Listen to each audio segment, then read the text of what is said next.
Apa yang sebaiknya kita konsumsi saat kita batuk tak kunjung sembuh, sudah berminggu-minggu? Batuk yang seperti ini dikenal batuk rejan.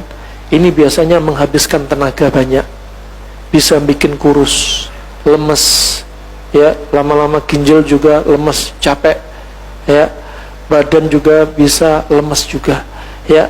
Lihat, kalau batuknya kering berarti, ya, kering dan dahaknya kering, Anda bisa pakai resep Sakanjabin, ya.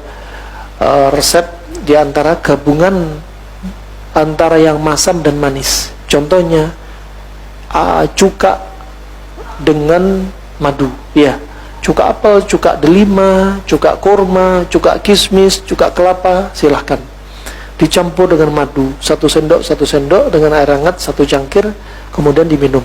Kemudian kalau sudah batuknya kering gini, biasanya pernafasan condong kering dan kasar, kaku. Kata Ibnu Qayyim pakai apa? Tebu.